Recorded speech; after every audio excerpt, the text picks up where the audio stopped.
Alright, so today we're going way deep into the entire history of Down syndrome. And when I say entire, I mean from ancient civilizations all the way through to right now in 2025. This is going to be a long one, so grab some snacks or whatever, but I promise it's going to be worth it because this story is way more complicated and honestly pretty wild than you might think. So, first off, what are we even talking about here? Down syndrome is a genetic condition where a person has an extra copy of chromosome 21. Instead of having two copies of that chromosome like most people, they have three. That's why it's also called trisomy 21. This happens randomly during conception when the egg and sperm combine, and nobody really knows why it happens. It's not because of anything the parents did or didn't do. The odds go up as the mother gets older though. Like if you're 20 years old, the chance is about 1 in 1441. By age 30, it's 1 in 959. At 40, it's 1 in 84. And at 50, it jumps to 1 in 44. But here's the thing that surprises people. Even though the risk is higher for older mothers, about 70% of babies with Down syndrome are actually born to women under 35. Just because younger people have way more babies overall, the condition leads to some physical characteristics that are pretty recognizable. People with Down syndrome often have a flattened facial profile, upward slanting eyes, a smaller nose, and sometimes a single crease across the palm of the hand instead of two separate creases. They also tend to have developmental delays and intellectual disability that can range from mild to moderate. There's usually some muscle weakness and joint looseness too. And, unfortunately, about 40 to 50% of babies born with Down syndrome have some kind of heart problem, but we'll get to how medicine has changed that story later. Now let's go way back. Did Down syndrome exist in ancient times? Almost certainly yes. We're talking thousands and thousands of years ago. There's some really interesting evidence from art and archaeology. The oldest possible case we know about is from skeletal remains in France. Back in 1989, archaeologists were digging up this old cemetery near an abbey called. They found the skeleton of a child who lived sometime between 400 AD and 600 AD. So, we're talking about 1500 years ago, during the early Middle Ages. The researchers who studied this skeleton found all kinds of cranial features that matched up with Down syndrome. The skull had unusual proportions, thin bones, some extra bone pieces, and dental problems that altogether pointed to trisomy 21. What's really cool about this case is how the child was buried. They laid the kid out the exact same way as everyone else in that cemetery.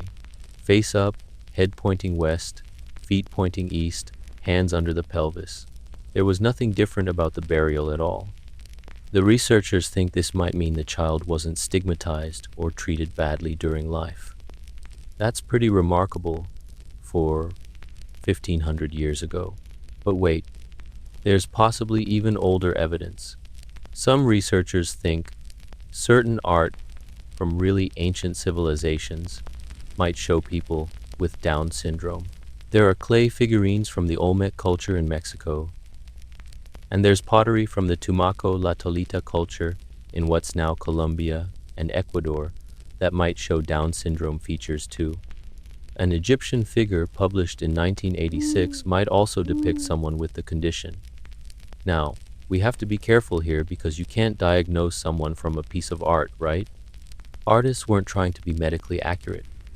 But some researchers who study this stuff think the patterns are too specific to be coincidence. Then we get into Renaissance paintings, and this is where things get really interesting. There's this painting from around 1515 called The Adoration of the Christ Child.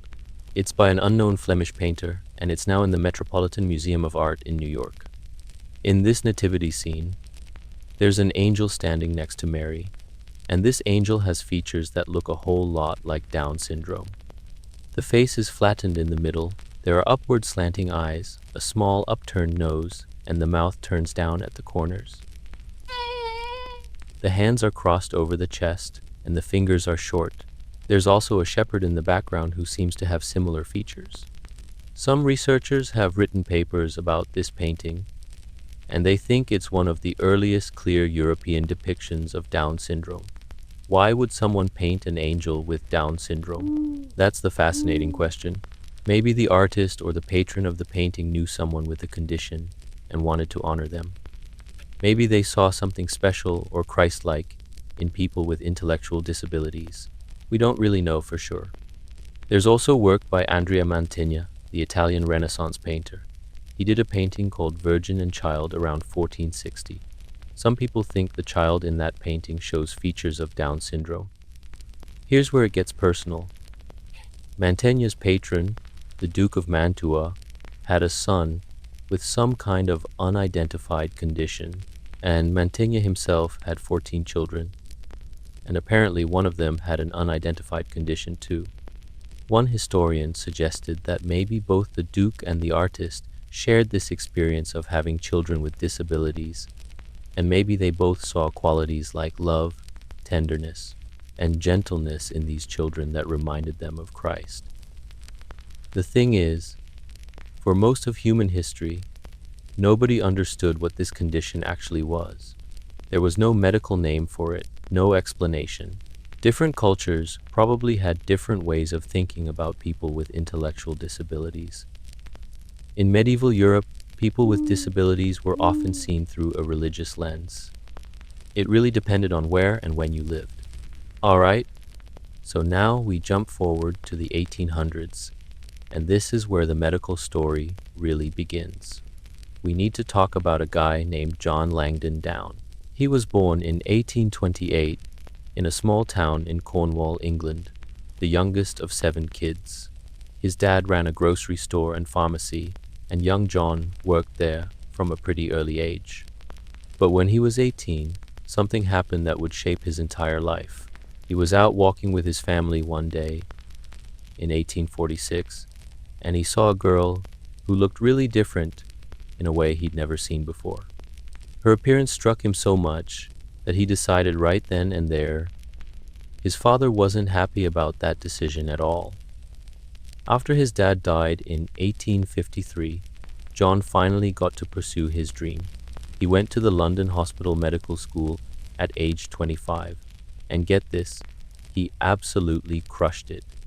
He won gold medals in medicine, surgery, and obstetrics. Right after finishing medical school, he got offered a position as medical superintendent at the Royal Earlswood Asylum for Idiots in Surrey. Yeah, that's what they called it back then. The language we used to use for people with intellectual disabilities was terrible. These were actual medical classifications at the time, not insults, but obviously we don't use those words anymore. When Down started at Earlswood in 1856, the place was in bad shape. It had been criticized heavily for how it treated people. He improved hygiene, hired new staff, insisted that residents eat with knives and forks, prohibited all physical punishment, and organized all kinds of activities to keep people engaged. He taught them crafts and skills. Under his leadership, Earlswood became this model institution that got written about in The Lancet, which is a super prestigious medical journal. People from around the world came to see what he was doing. But Down was also really interested in trying to classify. He was influenced by a scientist named Blumenbach. This was common thinking at the time.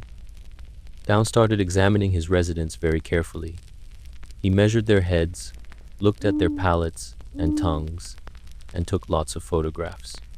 He was actually one of the first people to use photography systematically in a hospital setting. Over 200 of his black and white photographic negatives still exist today.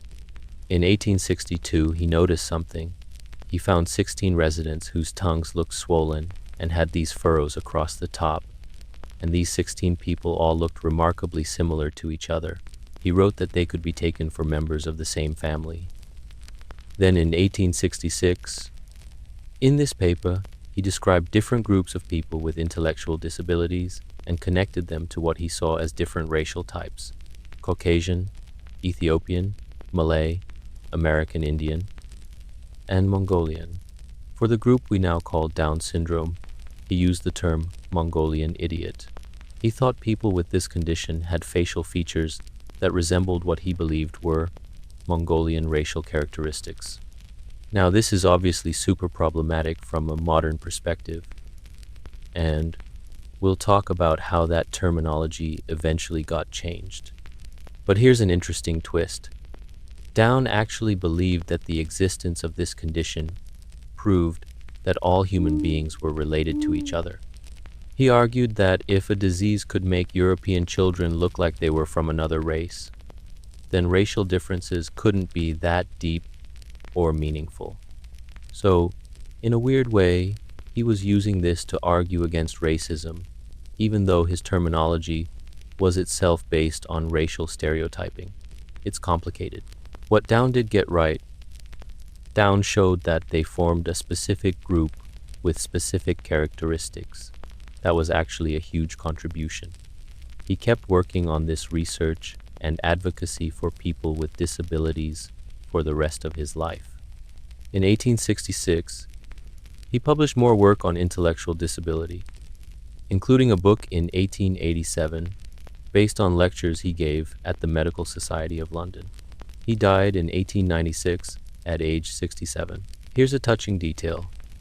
Down's own grandson, the son of his son Reginald, was born in 1905 with Down syndrome. So, the condition that Down had spent his life studying would end up affecting his own family. For the next several decades, people used Down's terminology. The condition became known as Mongolism or Mongolian idiocy. That was the standard medical term well into the 20th century. But nobody knew what caused it.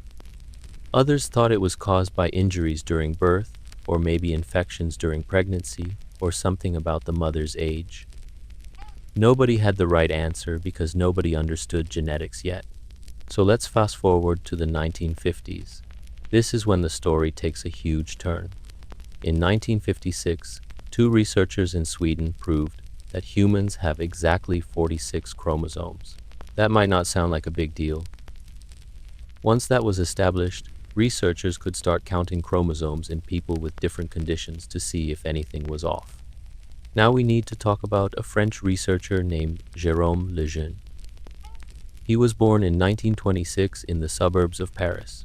He studied medicine and became interested in genetics and radiation.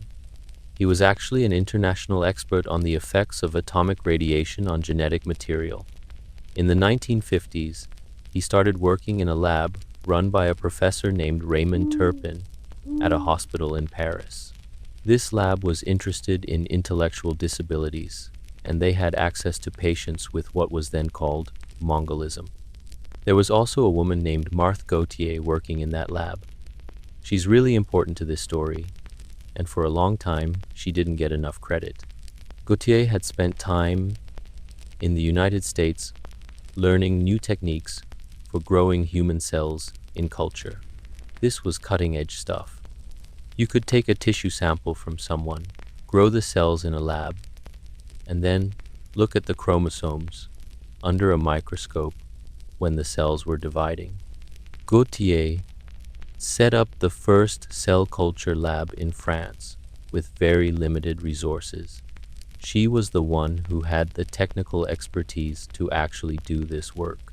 On May 22, 1958, he saw something incredible. Instead of 46 chromosomes, this child had 47. There was an extra copy of chromosome number 21.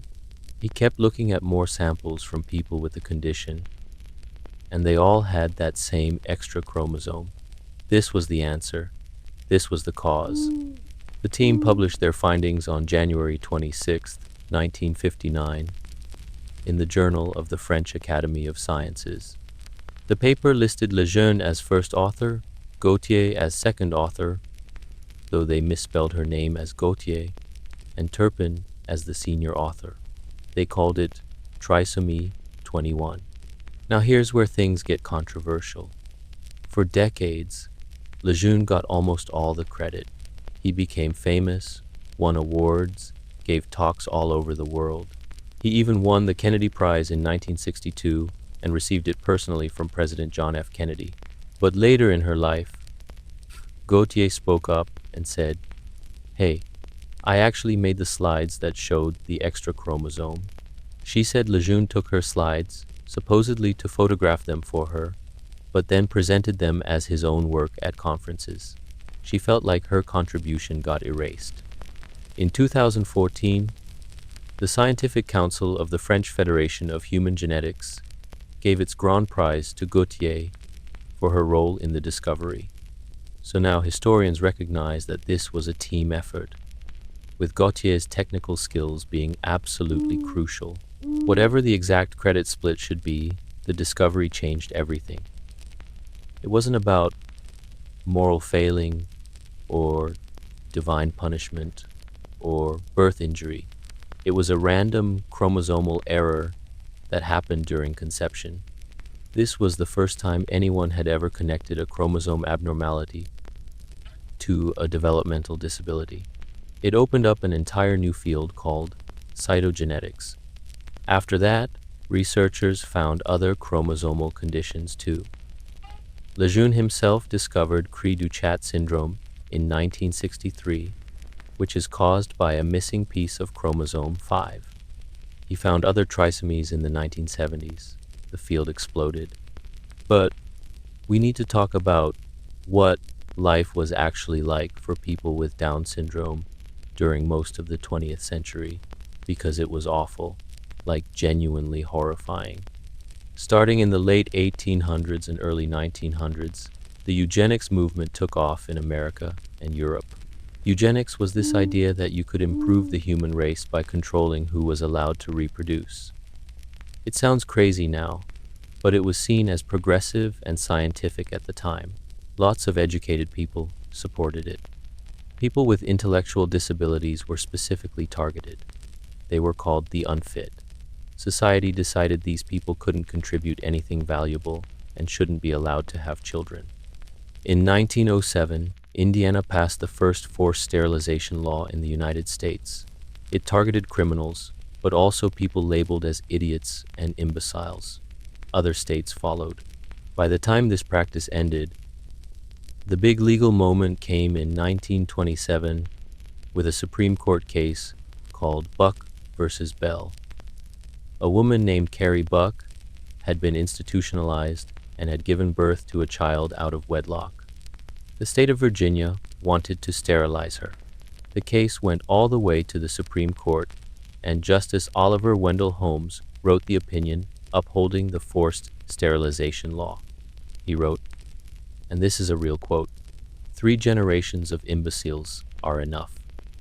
The Supreme Court said, yeah, it's constitutional to forcibly sterilize people with intellectual disabilities without their consent. That decision unleashed a wave of forced sterilizations. Before 1928, there had been about 10,877 sterilizations. Between 1929 and 1941, by the time this practice ended in the 1960s and 70s, more than 60,000 people with disabilities in America had been sterilized without their consent. Most of them were women. Some women were institutionalized just long enough to sterilize them and then released. This was government policy, and it gets worse. In Nazi Germany, the eugenics movement went to its logical extreme. The Nazis started by institutionalizing and sterilizing people with disabilities. Then they moved to systematic murder. The Action T4 program, which began in 1940, was a euthanasia program that killed thousands of people with disabilities, including many with Down syndrome. This program was actually a testing ground for the techniques the Nazis would later use in the Holocaust. The murder of disabled people paved the way for the genocide of Jews, Roma, and other groups the Nazis deemed undesirable. Even in countries that didn't go to those extremes, life for people with Down syndrome was terrible. Doctors would tell parents right in the delivery room that their baby was a mongoloid and would never be able to do anything and should be institutionalized immediately. Parents were told to forget they ever had this child and go home and have another baby. There are documented cases where doctors and fathers conspired to tell mothers that their baby had died, when actually the baby was secretly sent to an institution. The mothers never knew their children were alive. These institutions were hellish places. We're talking about places with hundreds or thousands of residents, terrible overcrowding, no education, minimal medical care, abuse, neglect. People were just warehoused there until they died. Most people with Down syndrome died in childhood or early adulthood because they weren't getting treatment for their medical problems. The average life expectancy in 1912 was just 12 years old. By the 1980s, it had risen to 25. In the 1960s and 70s, some reporters and activists started exposing how bad conditions were in these institutions. Burton Blatt and Fred Kaplan published a book in 1966 called Christmas in Purgatory, with photographs from inside institutions showing horrible conditions. In 1972, a reporter named Geraldo Rivera did a television expose on Willowbrook State School on Staten Island in New York. Willowbrook was notorious. It had no plumbing. Residents were left in their own filth. Some were deliberately infected with diseases as part of medical experiments to try to find cures. This went on for 16 years. The place wasn't finally shut down until 1987. These exposés shocked the public. People started realizing that this system was inhumane. At the same time, something else was happening. Parents were starting to organize. Remember, most parents had been told to institutionalize their children and forget about them. But not all parents did that. Some parents took their kids home, despite the advice of doctors, and those parents started finding each other. The very first known parent support group for families with Down syndrome in the United States was formed in Chicago in 1960 by a woman named Kay McGee.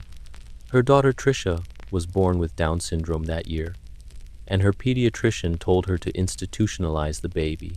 Kay and her husband Marty said no. They took Tricia home. Then Kay started reaching out to other parents, and together they formed an organization originally called the Mongoloid Development Council. Later, it changed its name to the National Association for Down Syndrome, NADS. This was groundbreaking. These parents were demanding better for their children. They were sharing information. Around the same time, other parent advocacy groups were forming for various disabilities. In 1950, the National Association for Retarded Children was founded. These groups became powerful advocates for change. The disability rights movement really took off in the 1960s and 70s, inspired by the civil rights movement and the women's rights movement. People with disabilities and their families started demanding their civil rights. Big things started to happen. The deinstitutionalization movement picked up speed. People started pushing to close down these horrible institutions and move people back into communities. President John F. Kennedy, whose sister Rosemary had an intellectual disability, championed this cause. In 1963, he signed the Community Mental Health Act. In 1965, there was another important moment. Remember how the condition had been called Mongolism for 100 years? Well, researchers in Mongolia and Asian countries were getting really tired of their race being associated with intellectual disability. In 1961, a group of 19 geneticists wrote a letter to The Lancet saying the term Mongolism was misleading and embarrassing and should be dropped. In 1965, the World Health Organization officially endorsed stopping the use of that term after a formal request from the delegation from the Mongolian People's Republic. They started calling it Down syndrome instead. Throughout the 1970s, more laws were passed protecting the rights of people with disabilities. The big one was the Education for All Handicapped Children Act in 1975, which later became known as IDEA, the Individuals with Disabilities Education Act. This law required that all children with disabilities get a free appropriate public education in the least restrictive environment. That meant schools couldn't just refuse to educate kids with Down syndrome anymore. They had to provide services. In the 1980s and 90s, institutions continued to close. More and more people with Down syndrome stayed with their families or moved into group homes in the community. The Americans with Disabilities Act was passed in 1990. At the same time, medical care was improving dramatically. This is huge. Remember how I said about 40 to 50% of babies with Down syndrome are born with heart defects? Well, in the early part of the 20th century, those kids just died. There was no way to fix heart problems in babies. But starting in the 1960s, and especially in the 1970s and 80s, pediatric cardiac surgery advanced by leaps and bounds. Doctors learned how to repair holes in the heart and other defects, even in tiny babies. The life expectancy started shooting up. By the 2000s, average life expectancy for someone with Down syndrome in developed countries was 50 to 60 years. Today, it's even higher. Better management of other medical issues help too. People with Down syndrome have higher rates of thyroid problems, hearing and vision issues, sleep apnea, and autoimmune conditions.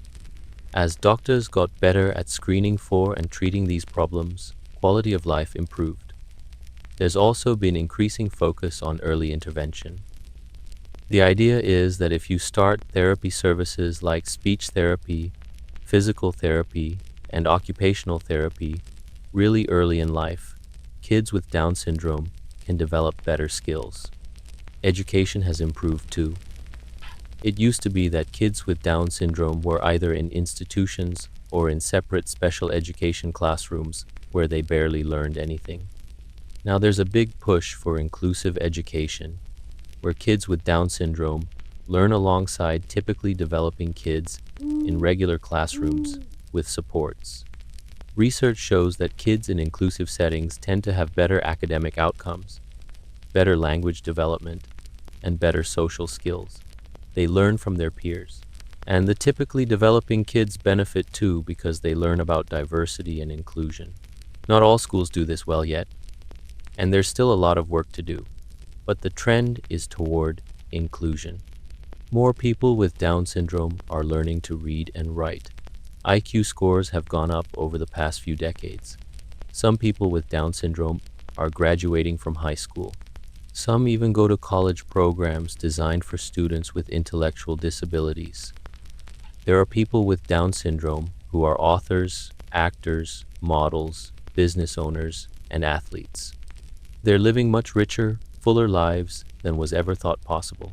But I want to be clear, things are still far from perfect. Employment is a huge challenge. In the United States, only about 20% of adults with Down syndrome have paid employment, and a lot of that work is in sheltered workshops where they're paid below minimum wage. That's actually still legal in the US. In Sweden, less than 1% of adults with Down syndrome have regular jobs. There are systemic barriers everywhere. Employers often don't want to hire people with intellectual disabilities. People with Down syndrome often need accommodations and job coaches. Living situations vary a lot too. Many adults with Down syndrome still live with their parents. Some live in group homes or supervised apartments. Very few live completely independently. Most need help with finances, medical decisions, and legal matters. Many people with Down syndrome are under guardianship, meaning someone else makes decisions for them. The self-advocacy movement is pushing back against that, arguing that people with Down syndrome should have more control over their own lives. There's also the whole fraught issue of prenatal testing and abortion.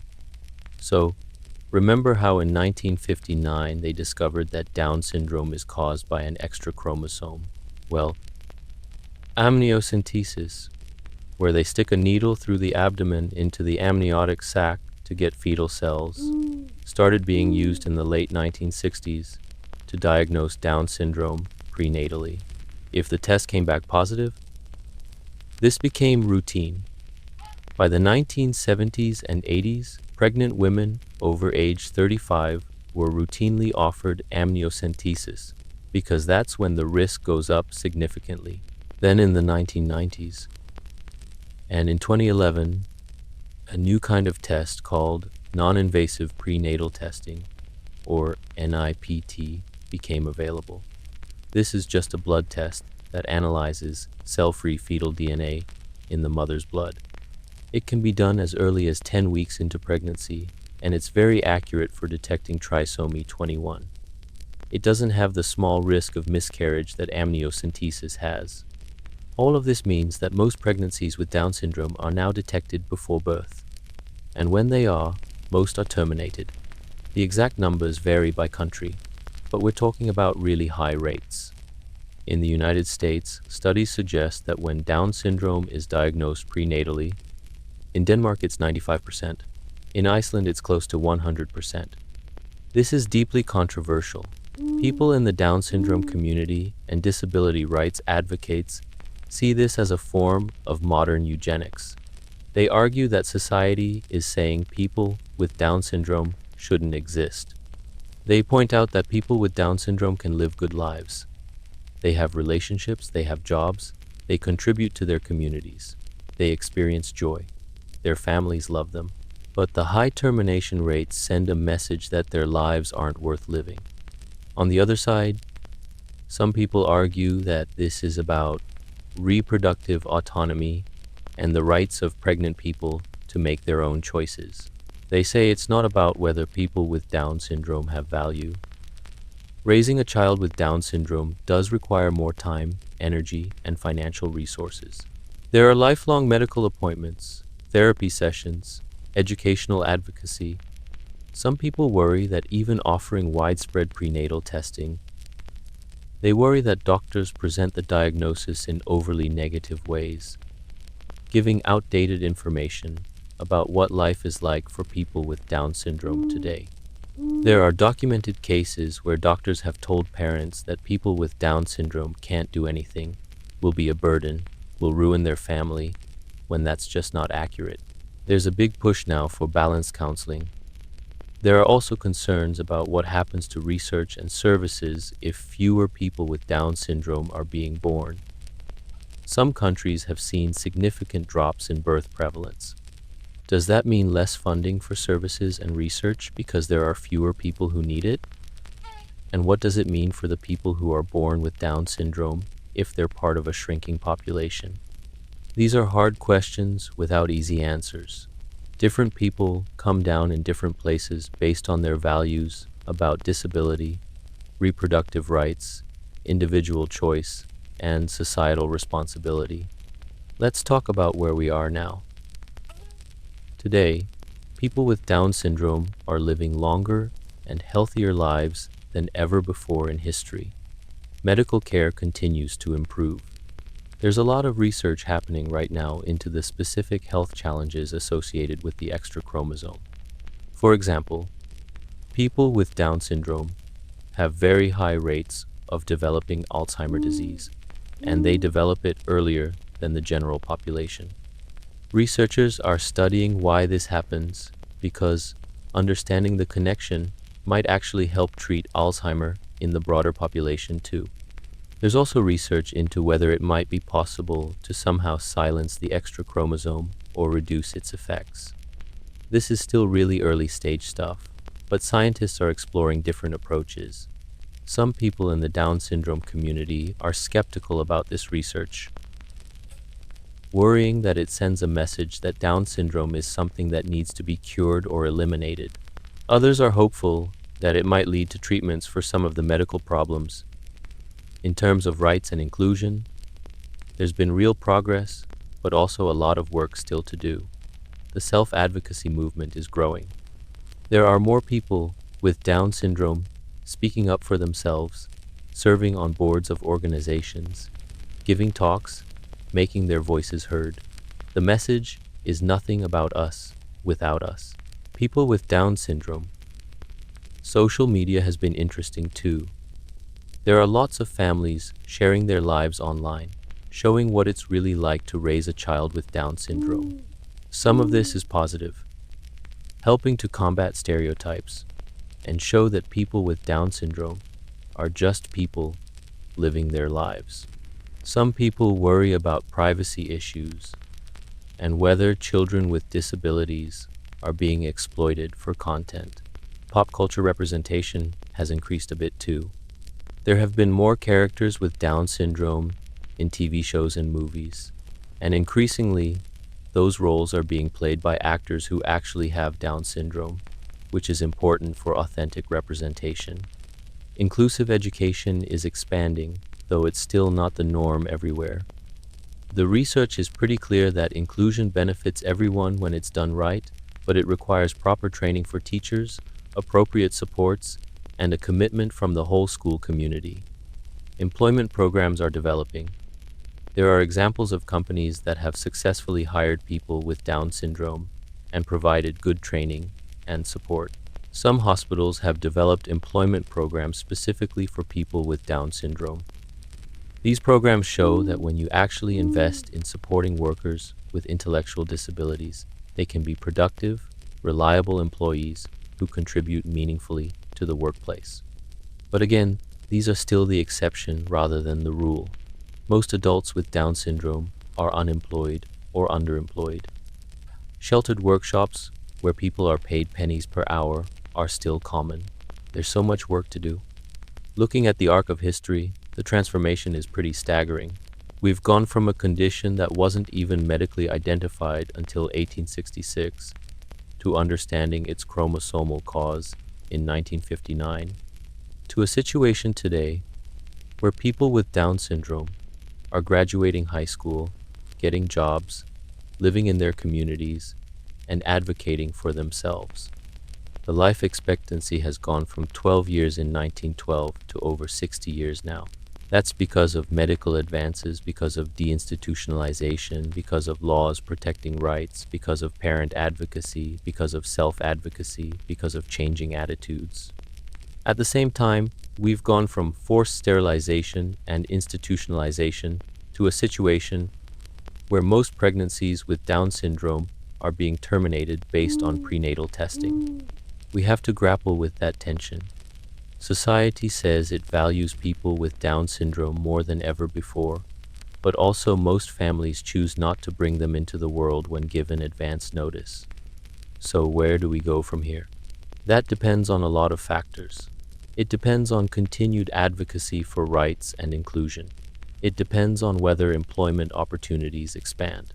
It depends on how healthcare and support services develop. It depends on research into treatments for associated health problems. It depends on funding for services. It depends on education and changing attitudes. It depends on whether people with Down syndrome themselves have power and voice in decisions about policies.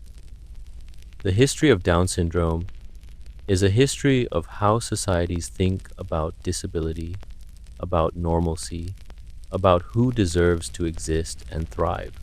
It's a history of medicine and genetics. It's a history of eugenics and civil rights movements. It's a history of parent advocacy and self-advocacy. It's a history of tremendous progress and also ongoing challenges. It's complicated and messy and still being written. What's clear is that people with Down syndrome have always existed throughout human history.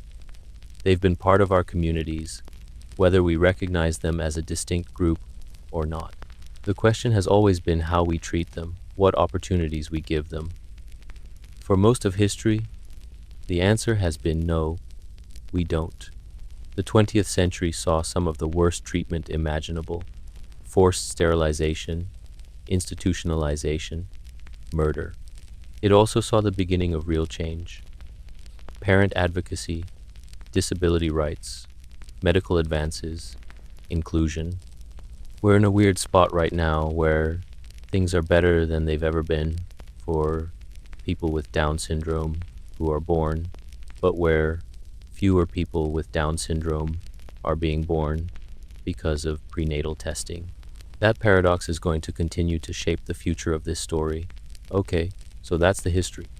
From ancient figurines to Renaissance paintings to John Langdon down, giving the condition a name to Jérôme Lejeune and Martha Gautier, discovering the chromosomal cause, to forced sterilization and institutionalization, to the disability rights movement to medical advances, extending life expectancy to prenatal testing, raising ethical questions to self-advocacy and inclusion today. It's a lot. If you made it all the way to the end of this, understanding this history helps us think about disability, about medical ethics, about human rights, about how we build inclusive societies. People with Down syndrome are people, full stop. They have thoughts and feelings, and relationships and dreams. The history of how we've treated them says a lot about who we are as societies, and how we treat them going forward will say a lot about who we want to be. All right,